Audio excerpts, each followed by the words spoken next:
We are not afraid to die if we all are together. यार ये जो बात है ये काफी डीप थिंकिंग है, यानी कि जिसने भी इसे लिखा होगा या फिर जिसने भी इसे बोला होगा वो सिचुएशन बहुत ही हार्श होगा, बहुत ही मुश्किल भरा वो सिचुएशन होगा। तो किसने लिखा, क्यों लिखा, हम सब जानेंगे। और यार आज की जो स्टोरी है वो काफी इंटरेस्टिंग है। We are not afraid to die if we can all be together. इस सुंदर से चैप्टर को लिखा है Graydon Cook and Alan East ने।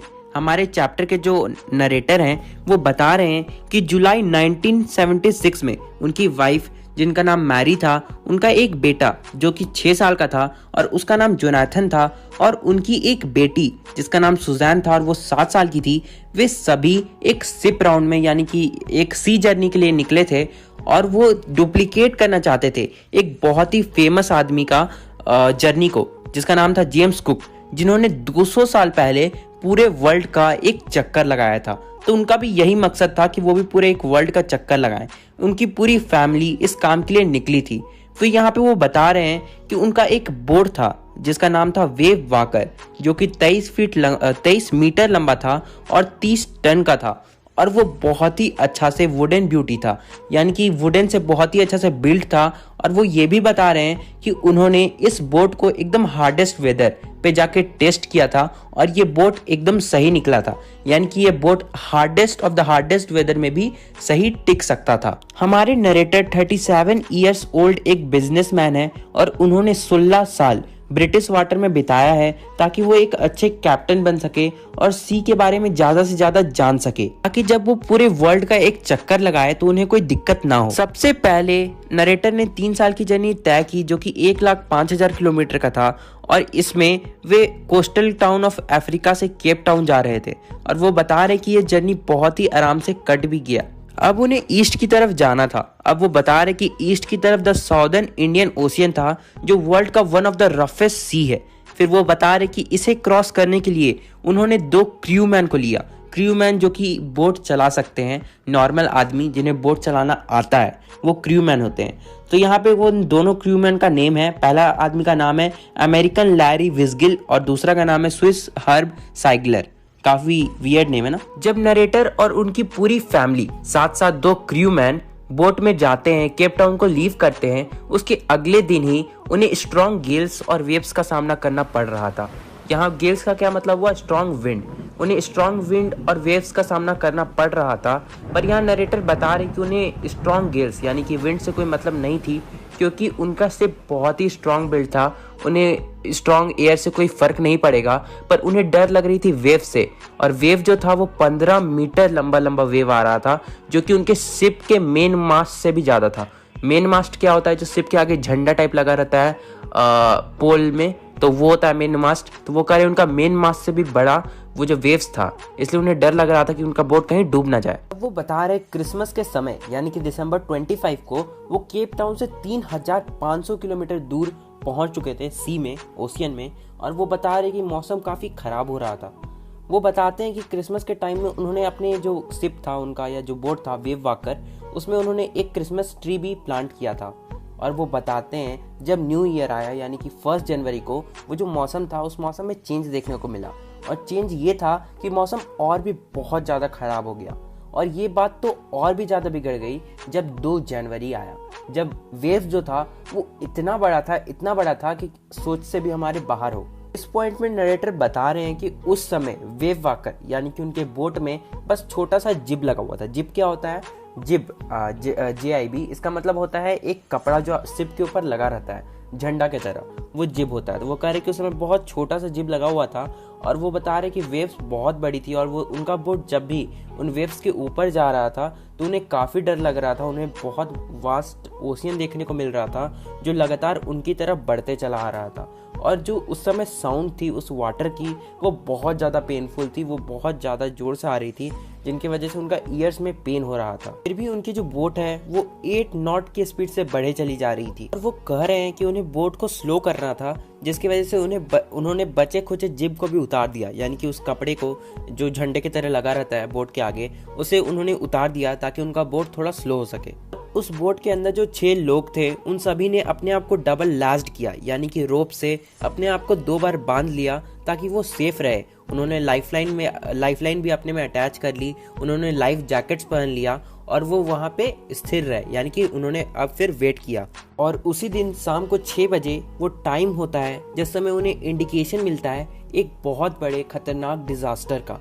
अब वो ऐसा क्यों बोल रहे हैं? क्योंकि उस समय शाम को 6 बजे चारों तरफ अचानक से थोड़ा सा साइलेंस हो जाता है, और साइलेंस कोई नॉर्मल साइलेंस नहीं होता है बल्कि ओमिनियस साइलेंस होता है। ओमिनियस का मतलब होता है अनप्लीजेंट साइलेंट या फिर एक थ्रेटनिंग साइलेंट, डरावनी और अनप्लीजेंट साइलेंट होती है। वो कोई ऐसी साइलेंट नहीं होती है कि अब वेव सब चला गया, विंड चला गया, अब उन्हें कोई नुकसान नहीं होगा, बल्कि ये साइलेंट ऐसी होती है जैसे कि और डर लग जाए। और फिर अचानक से बहुत तेज की बिजली कड़कती है और सामने से ब्लैक क्लाउड्स भी आ जाते हैं विद अ हॉरर, यानी कि एकदम डरावनी टाइप से। फिर मैं गौर करता हूँ तो मुझे पता चलता है कि ये कोई क्लाउड नहीं था, यानी कि ये ब्लैक क्लाउड नहीं था, बल्कि एक ह्यूज वेव था। और ये वेव इतना बड़ा था कि इस मतलब उनके शिप के साइज का डबल वेव था। और फिर वो बता रहे हैं जब ये वेव उनके शिप से टकराया तो पहले उन्हें लगा कि उनका शिप इससे निकल जाएगा, इससे कोई दिक्कत नहीं होगा, पर थोड़ा देर बाद उन्हें पता चलता है कि उनके शिप के अंदर पानी घुस गया, उनका शिप टूट गया है। और वो उनके साथ एक और हादसा होता है कि वो बोट के अंदर लगे जो व्हील होता है जिससे बोट कंट्रोल होता है उसमें जाके टकरा जाते हैं, उनके सिर पे चोट आ जाती है। यहाँ पे नरेटर को लगता है कि अब उनका डेथ नज़दीक आ गया है और वो उसे एक्सेप्ट भी करते हैं, और वो धीरे धीरे अपनी कॉन्शियसनेस खोने लगते हैं, यानी कि वो बेहोश होने लगते हैं और अपने आप से काबू खोने लगते हैं, ऐसा कुछ। और वो धीरे धीरे उस वेव्स के अंदर धंसने भी लगते हैं, यानी कि हमें ये पता चलता है कि वो उस शिप से गिर चुके हैं और वो उस पानी में है। फिर वो बताते हैं अचानक से एक और वेव आता है और वो वेव उनको ऊपर की तरफ पुश कर देता है, और उनका जो वेव वाकर शिप था वो काफ़ी नज़दीक होता है, जिसके कारण वो वापस से उस पानी से डायरेक्ट बोट में आ जाते हैं। ये सब इसलिए हुआ क्योंकि उन्होंने लाइफलाइन पहनी हुई थी। लाइफलाइन यानी कि उन्होंने वो रोप बांधा हुआ था, जिसकी वजह से वो बच जाते हैं, और वो जब पानी ऊपर आता है तो वो बोट उन्हें उनकी तरफ खींच लेता है। और वो यहाँ पे कह रहे हैं कि उस वेव ने उन्हें ऐसे टॉस किया मानो कि वो कोई रैग डॉल हो। हमारे नरेटर का लेफ्ट रिबकेज थोड़ा टूट गया था और उनके मुंह से खून गिर रहा था, उनके दांत भी टूट गए थे। यहाँ पे वो ये बता रहे कि अब वो जैसे तैसे उस व्हील के पास गए जिससे बोट कंट्रोल होता है, उन्होंने बोट को सही किया और उसके बाद वहीं पे थोड़ा देर हैंग ऑन किए, यानी कि रुक गए। हमारे नरेटर कहते हैं वाटर एवरीवेयर, यानी कि चारों तरफ पानी ही पानी है। वो बता रहे हैं कि उन्हें लगता है कि उनका शिप पानी से भरे जा रहा है, पर फिर वो कहते हैं कि उनके पास इतनी ताकत नहीं थी कि वो नीचे जाके देख सके। तभी सामने वाली डेक से दरवाजा खुलने का आवाज आता है। ऑथर देखते हैं कि उनकी वाइफ मैरी उनके सामने आती है और चिल्ला के कहती है कि हम डूब रहे हैं, हमारा जो डेक है वो टूट चुका है और जितना भी पानी है यानी कि वाटर वो हमारे बोट के अंदर आ रहा है। तो वो चिल्ला के कहते हैं कि तुम ये यानी कि ये व्हील पकड़ो और मैं तुरंत देख के आता हूँ कि नीचे क्या हो रहा है। तभी वो देखते हैं नीचे जाके कि लैरी और हर्ब यानी कि वो दो क्रूमैन जो थे वो दोनों एकदम पागलों की तरह पानी शिप से बाहर फेंक रहे थे, बाल्टी उठा रहे थे, पानी भर रहे थे और शिप के बाहर फेंक रहे थे। फिर वो देखते हैं कि पानी में यानी कि उनके आसपास जो समुद्र है वहाँ पे बहुत सारा चीज़ तैर रहा है, जैसे कि clothes, crockery, charts, tin, toys, ये सभी चीज़ तैर रहा है। तो उन्हें डर लगता है कि कहीं उनके बेटे मतलब उनके जो बच्चे हैं वो भी कहीं डूब तो नहीं गए, इसलिए वो जैसे तैसे बहुत ही कठिनाई से वो अपने बच्चों के रूम के पास जाते हैं और उनसे पूछते हैं क्या तुम लोग ठीक हो। तभी ऊपर से आंसर आता है, यानी कि वो लोग ऊपर में चढ़े हुए रहते हैं और वहाँ से चिल्ला के कहते हैं कि हाँ हम सब ठीक है।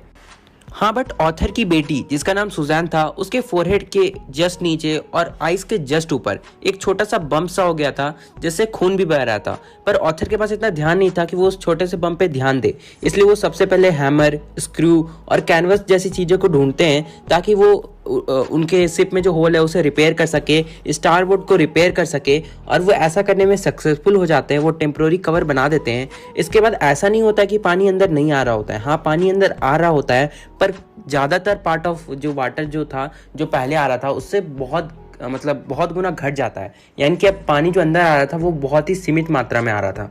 उसके बाद जो अगला प्रॉब्लम होता है वो होता है हैंड पंप, जो कि ब्लॉक हो जाता है आसपास की गंदगी के कारण और पानी ज़्यादा घुसने के कारण, और जो समुद्र का मिट्टी है उसके भी कारण हम कह सकते हैं। उसके कारण हैंडपम्प ब्लॉक हो जाता है और शॉर्ट सर्किट भी हो जाता है उनके शिप पे। फिर उन्हें याद आता है कि हाँ उनके पास 2 स्पेयर हैंडपम्प्स थे उनके केबिन में। फिर वो वहाँ पे जाके देखते हैं तो उन्हें पता चलता है कि उनका दोनों जो हैंडपम्प था वो दोनों टूट चुका है इस एक्सीडेंट के कारण। और वो देखते हैं कि बस यही नहीं बल्कि उनका जो जिप था और मेन एंकर था और भी कुछ चीज़ें वो सभी टूट चुकी है।